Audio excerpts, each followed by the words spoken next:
A dihybrid cross examines two characteristics and is much more complicated. Let's look at a cross between an individual that is homozygous dominant for both characters and an individual that is homozygous recessive for both characters. We are looking at pea plants again, but not flower color. One characteristic is seed color, while the other is seed shape. Yellow is dominant over green, and round is dominant over wrinkled. Now we need to produce gametes. The gametes will contain one allele for each characteristic. So for the first parent, what kind of allele can be donated? Only the dominant allele. And what about seed shape? Only the dominant allele. So all the gametes produced will have a dominant allele for seed color and a dominant allele for seed shape. What about the other parent? The second parent can only give recessive alleles for both seed color and seed shape. So all the gametes from the second parent will contain one recessive allele and one dominant allele. Now when we do the Punnett square, we have to put one parent's gamete combination on the top and the other parent's gamete combination on the side. Notice that we cannot split up the seed color and shape alleles, as they are both in one gamete. Let's combine. The color gametes need to be grouped together, and the shape gametes need to be grouped together. So from this cross, this is the only probability. What is the genotype of the offspring?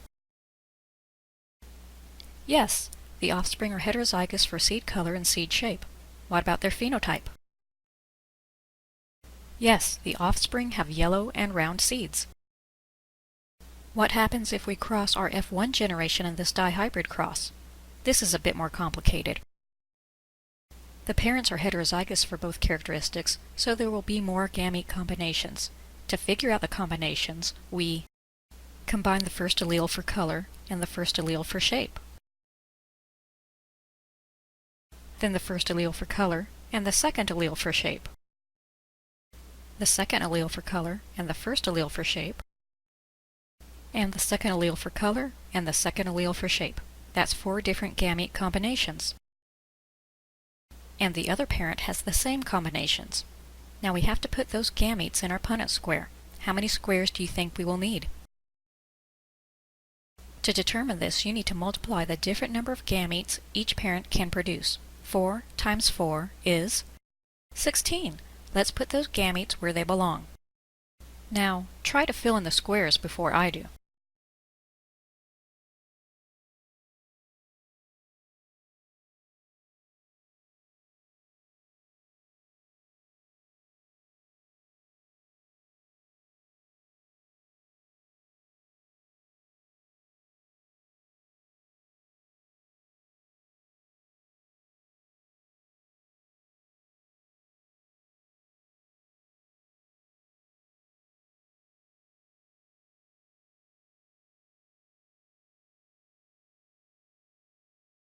This shows the probability of our offspring for the F2 generation.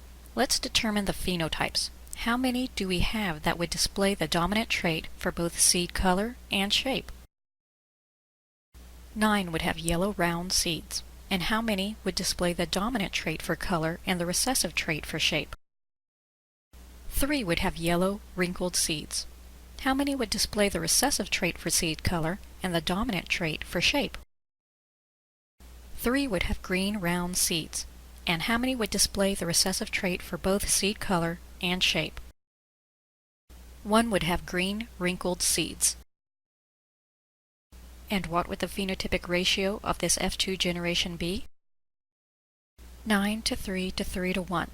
And whenever we have a dihybrid cross and the P1 generation has one parent that is homozygous dominant for both characters, and the other parent is homozygous recessive for both characters, the F2 generation will always have this phenotypic ratio.